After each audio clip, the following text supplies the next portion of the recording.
नमस्कार मेरे दोस्तों। आज की वीडियो में मैं आपको निर्जला एकादशी की व्रत कथा सुनाने जा रही हूँ। तो आइए व्रत कथा को सुनते हैं। निर्जला एकादशी व्रत की कथा इस प्रकार है। भीमसेन व्यास जी से कहने लगे कि हे पितामह, भ्राता युधिष्ठिर, माता कुंती, द्रौपदी, अर्जुन, नकुल और सहदेव आदि सब एकादशी का व्रत करने को कहते हैं, परंतु महाराज मैं उनसे कहता हूँ कि भाई मैं भगवान की शक्ति पूजा आदि तो कर सकता हूँ, दान भी दे सकता हूँ, परंतु भोजन के बिना नहीं रह सकता। इस पर व्यास जी कहने लगे कि हे भीमसेन, यदि तुम नरक को बुरा और स्वर्ग को अच्छा समझते हो तो प्रति मास की दोनों एकादशियों को अन्न मत खाया करो। भीम कहने लगे, हे पितामह, मैं तो पहले ही कह चुका हूँ कि मैं भूख सहन नहीं कर सकता।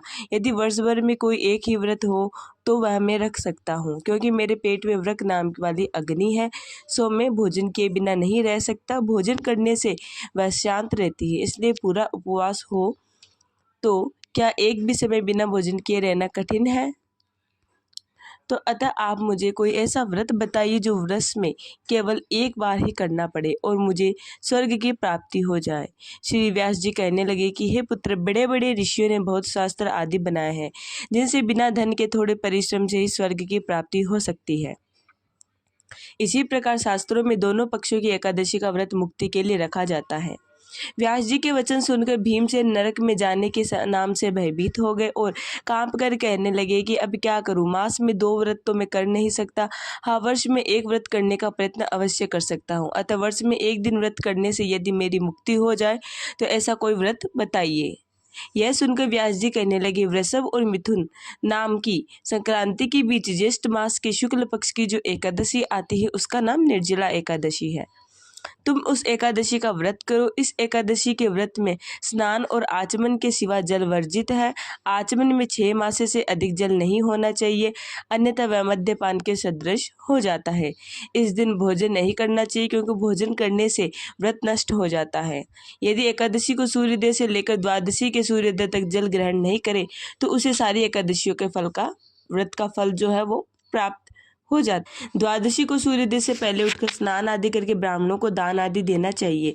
इसके बाद भूखे और सतपात्र ब्राह्मण को भोजन कराकर फिर आप भोजन कर लेना चाहिए।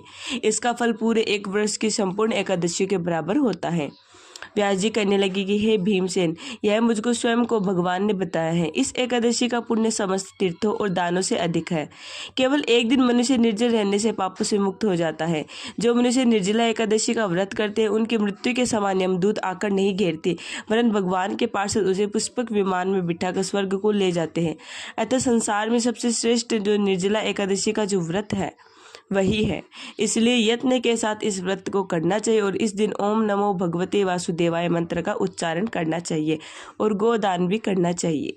इस प्रकार व्यास जी के आज्ञा अनुसार भीमसेन ने इस व्रत को किया, इसलिए वह इस एकादशी को भीमसेन या पांडवी एकादशी भी कहते हैं।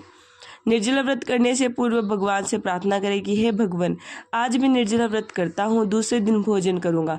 मैं इस व्रत को श्रद्धापूर्वक करूँगा, अतः आपकी कृपा से मेरे सब पाप नष्ट हो जाए। इस दिन जल से भरा हुआ एक घड़ा वस्त्र से ढककर स्वर्ण सहित दान करना चाहिए।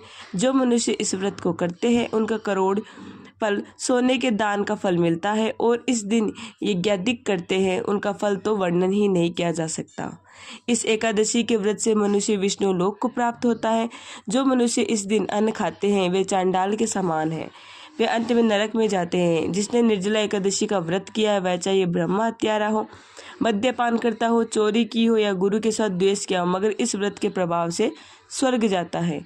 हे कुंती पुत्र, जो पुरुष या स्त्री श्रद्धा पूर्वक इस व्रत को करते हैं उन्हें अग्निलिखित कर्म करने चाहिए। प्रथम भगवान का पूजन, फिर गोदान, ब्राह्मणों को मिष्टान व दक्षिणा देनी चाहिए, जल से भरे कलश का दान करना चाहिए और निर्जला एकादशी के दिन अन्न, वस्त्र, उपाहन आदि का भी दान करना चाहिए। जो मनुष्य भक्तिपूर्वक इस कथा को पढ़ते हैं या सुनते हैं उन्हें निश्चय ही स्वर्ग की प्राप्ति होती है। तो यहीं पर हमारी व्रत कथा समाप्त होती है। तो दोस्तों, मैं आशा करती हूँ आपको मेरी वीडियो पसंद आई होगी। मेरे चैनल को ज़रूर सब्सक्राइब कीजिए, वीडियो को लाइक कीजिए। धन्यवाद।